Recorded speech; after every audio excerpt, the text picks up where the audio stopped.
nabibili lang to ng 15 pesos o baka matawaran pa nga ng 10 piso. Pero ngayon, tingnan po ninyo ang presyo, 20 pesos per piraso na.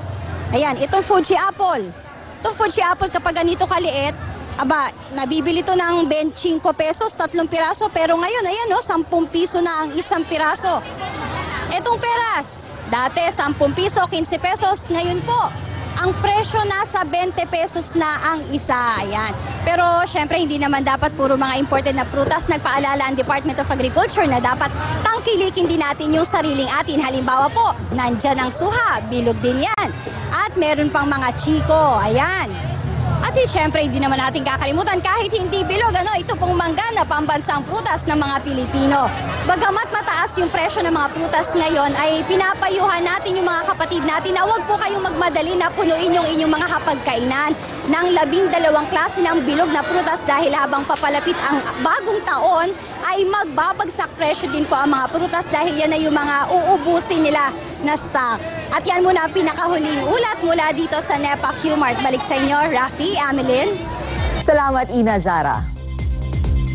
Imbis na paputok, mga torotot at kaldero ang bitbit ng mga residente sa Barangay Bangkal sa Makati. Paano kasi malapit sila sa West Tower condo na puno pa rin ng petrolyo ang basement dahil sa tumagas na tubo? Para sa update, may live report si Marlene Alcaide. Marlene.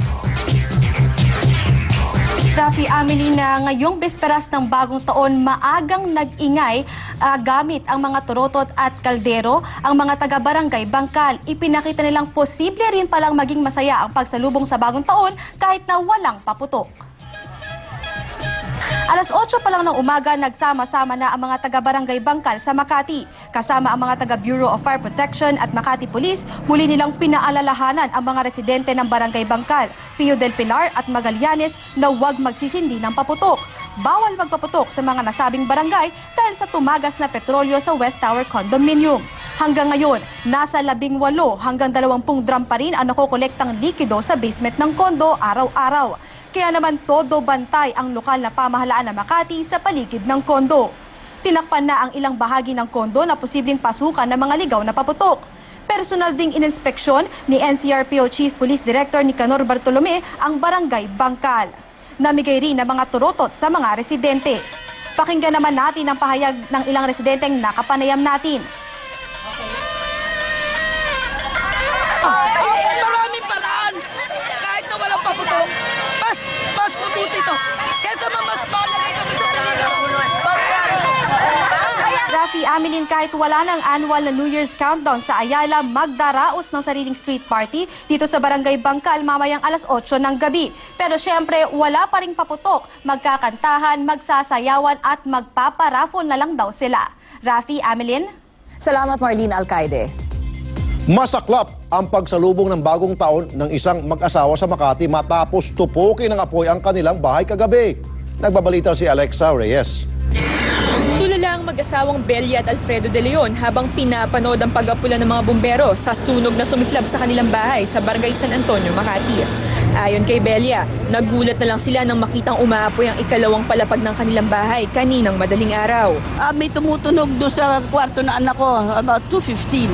May mga nahuhulog. So I thought there was a thief.